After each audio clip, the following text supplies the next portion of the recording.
Trop de gens, hélas, suivent une radiothérapie. Aujourd'hui, avec mes invités, on va parler d'une technique ultra ciblée. À tout de suite.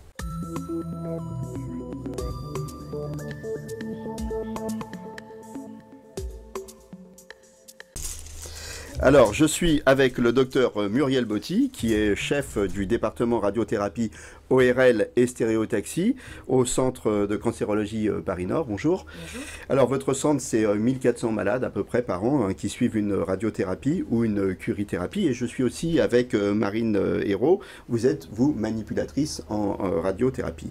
Alors, la radiothérapie conformationnelle avec modulation d'intensité, on va parler de ça aujourd'hui. Vous allez nous expliquer un petit peu ce que ça veut dire. D'abord, conformationnel, qu'est-ce que ça veut dire ? Alors conformationnel, ça veut dire que les rayonnements qu'on va délivrer vont se conformer au volume cible, c'est-à-dire qu'ils vont épouser véritablement la forme de la zone à traiter afin de mieux épargner les organes sains à proximité. Et donc avec modulation d'intensité. Alors modulation d'intensité, ça veut dire qu'au sein du faisceau de rayonnement, on fait varier l'intensité de ce faisceau, alors qu'auparavant, dans les techniques plus anciennes, le faisceau était homogène. Là, on fait varier l'intensité, ce qui nous permet de véritablement sculpter la dose pour, une fois de plus, mieux la conformer au volume et mieux épargner les tissus sains à côté. Donc globalement, ce que vous nous dites, c'est qu'une tumeur, ça a une forme, oui. Hein, c'est ça. Oui. Et donc on va moduler la forme du faisceau, on va faire en sorte qu'elle soit très précise et qu'en fonction de la forme et de la zone à traiter, là par contre on va mettre des doses peut-être plus importantes, non ? Oui, c'est exactement ça. En fait, les formes des tumeurs ne sont pas arrondies comme on le souhaiterait. Elles peuvent être convexes, avec des aspérités, etc. Et donc ça, c'était une vraie difficulté avant. On arrivait à créer des isodoses qui englobaient la tumeur avec une forme arrondie. Donc en fait, tous les organes sains qui étaient à proximité recevaient aussi de la dose, ce qui entraînait des toxicités à la fois aiguës et des séquelles un peu définitives.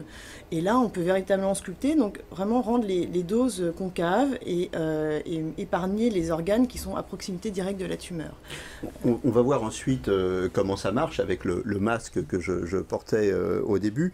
Mais d'abord, pour quel type de cancer vous êtes au service ORL, mais je suppose que ce n'est pas que les cancers ORL qu'on traite avec oui, cette technique. Il y a plusieurs types de cancers qui peuvent bénéficier de cette technique. Alors au départ, ça a été développé à l'Institut de cancérologie Paris-Nord pour les cancers prostatiques, puisque la prostate est à proximité directe du rectum et c'est un organe qu'il faut véritablement épargner, parce que ça peut être source de toxicité à long terme. Donc c'est la première localisation qui a bénéficié de la RCMI, radiothérapie conformationnelle avec modulation d'intensité. RCMI, c'est plus court. Ensuite, il y a aussi les cancers gynécologiques et digestifs, comme le canal anal ou le canal du pancréas. Les cancers gynécologiques, c'est le cancer de l'endomètre et le cancer du col, parce que là, la RCMI va permettre d'épargner l'intestin grêle. L'intestin grêle, c'est un organe très sensible au rayonnement. Ça peut entraîner une toxicité tardive qui est le grêle radique, avec des problèmes de diarrhée qui peut être très invalidante pour les patients. Et grâce à la RCMI, on épargne mieux l'intestin grêle et donc il y a moins de toxicité. Donc en fait, l'indication de la RCMI, si je comprends bien, c'est à chaque fois qu'on a besoin de traiter très précisément et qu'on a besoin d'épargner des organes autour. Voilà, ça exactement. Ça, c'est les indications préférentielles de la RCMI.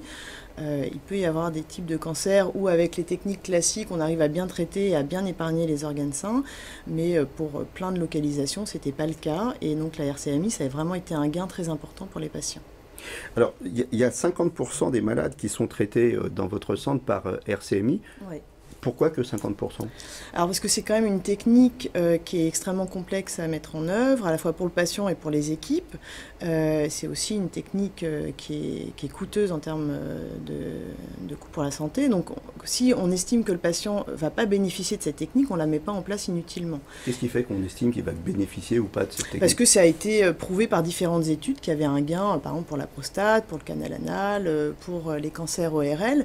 Mais par exemple pour traiter des métastases, quand il y a des patients ont des douleurs, qu'on traite une métastase au niveau vertébral, au niveau du fémur, etc., on n'a pas montré que cette technique avait un intérêt particulier parce que là, il n'y a pas de forme complexe, il n'y a pas d'organes sains véritablement à proximité. D'accord, donc la technique, c'est quand il y a une forme complexe. Voilà, et qu'il y a des organes... Forme complexe de organes à épargner autour. Exactement. c'est ça. Exactement. Alors, vous faites aussi dans votre centre de la curithérapie, vous parliez de la prostate. La RCMI, c'est mieux que la curithérapie pour la prostate ou c'est tout simplement autre chose? C'est tout simplement autre chose et c'est pas exactement pour les mêmes indications.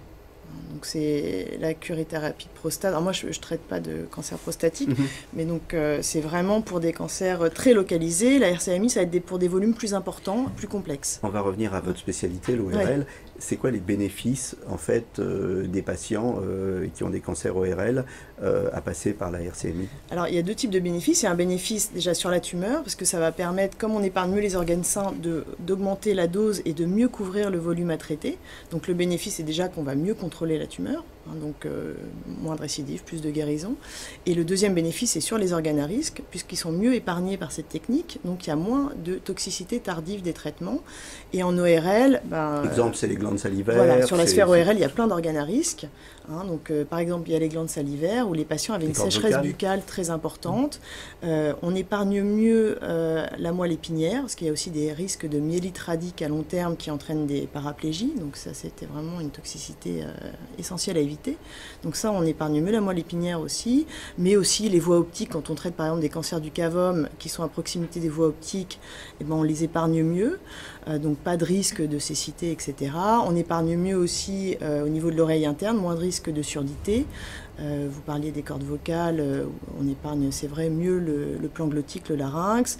On épargne mieux aussi les muscles de la déglutition, donc les patients ont moins de séquelles pour l'alimentation ensuite. Donc c'est vraiment, voilà, ça a vraiment été prouvé pour les glandes salivaires et la moelle, mais on est en train de montrer qu'il y a plein de bénéfices sur tous les organes de la sphère ORL. Oui. Alors d'une manière très superficielle, les malades, ce qu'ils disent souvent quand ils ont une radiothérapie, ça brûle, ça fait mal. Ouais. Alors la RCMI, c'est mieux à ce niveau-là pour le confort des malades? En termes de toxicité aiguë, il n'y a pas véritablement de bénéfice. C'est vraiment pour les toxicités tardives. Même si on a quand même le sentiment qu'il y a moins... En français, toxicité aiguë, toxicité tardive. Aiguë, excusez-moi, aiguë, c'est pendant le traitement. Tardive, c'est au-delà de 6 mois après le traitement, c'est les séquelles définitives en fait du traitement. Toxicité aiguë, c'est vraiment pendant la radiothérapie. C'est vrai que les difficultés pour les patients pendant la radiothérapie ORL, c'est qu'ils ont une épithélite, c'est-à-dire la peau qui rougit comme un gros coup de soleil, et une mucite, c'est-à-dire une irritation de la muqueuse buccale. Et donc ça, c'est douloureux pour l'alimentation, et c'est ce qui les gêne le plus. Ça, on n'a pas véritablement de gain sur la toxicité aiguë. C'est vraiment sur les toxicités tardives. Alors, pendant que je vous ai sous la main, on va faire une petite explication de texte. Hein. Ouais. On a parlé de curithérapie vite fait tout à l'heure. Alors, qu'est-ce que c'est la curithérapie? Alors, la curithérapie, c'est quand on traite directement au contact de la tumeur, alors que la radiothérapie, c'est la radiothérapie externe, c'est avec une machine, un accélérateur linéaire, qui envoie un faisceau de rayonnement qui traverse le corps. La curithérapie, on va au contact directement de la zone à traiter. Avec une... Alors, pour la curithérapie prostatique, on met directement des petits grains radioactifs dans la prostate. Qui sont censés tuer la tumeur, hein, voilà, c'est ça? Qui vont directement tuer les cellules tumorales au sein de la prostate. Il y a aussi ce qu'on fait au centre, à l'Institut de cancérologie Paris-Nord, c'est la curithérapie aussi des fonds vaginaux pour les cancers gynécologiques. Là, on met un applicateur dans le vagin qui va traiter la cicatrice du fond du vagin. D'accord. Et alors, dans votre service, vous faites aussi de la stéréotaxie. Oui. Alors, finalement, vous faites que des mots imprononçables voilà, dans votre service. Que des mots compliqués. La stéréotaxie, alors c'est une technique qui est encore plus récente que la RCMI, qui n'est pas du tout pour les mêmes indications. La stéréotaxie, c'est une technique de haute précision qui permet de traiter en très peu de séances avec des doses très élevées, des lésions de petits volumes. Alors que la RCMI s'applique à des lésions de grand volume dans le cadre de l'ORL. Là, c'est vraiment pour traiter des petites lésions, donc notamment... Par exemple, le cancer du sein, on fait, c'est interventionnel la stéréotaxie, c'est ça? C'est-à-dire que... Alors, c'est pas utilisé pour le cancer du sein véritablement, c'est utilisé surtout pour les métastases. En fait, quand les patients ont juste peu de métastases, on parle des patients oligométastatiques, qui ont moins de 5 métastases. Là, on va traiter en stéréotaxie, donc ça permet de traiter en peu de séances à haute dose et ça détruit les métastases. Donc on a montré qu'on pouvait obtenir des rémissions prolongées et aussi des guérisons. Donc beaucoup de choses, beaucoup de progrès. Ouais. Alors on va revenir à notre sujet, la RCMI. C'est un peu, je me tourne vers vous Marine parce que vous êtes manipulatrice, oui. C'est très efficace, on l'a vu, hein, il y a des bénéfices, hein, le ciblage, augmenter les doses, ne pas toucher les organes sains. mais c'est un peu compliqué à mettre en œuvre. Alors notamment, il y a ce masque que je portais en début d'émission. Alors, comment on le fabrique? 2, à quoi ça sert? Alors, donc c'est une étape qui se fait au scanner. Donc c'est un scanner dosimétrique. C'est pas un scanner diagnostique, parce qu'on sait que le patient vient, le pronostic est déjà établi. On scanne le patient pour le modéliser. Exactement. En fait, c'est à partir du scanner que vont être mis en place les faisceaux du traitement. Donc nous, ce qu'on fait, c'est qu'on positionne le patient sur notre table de traitement. Il est allongé sur le dos et sa nuque repose sur une cale.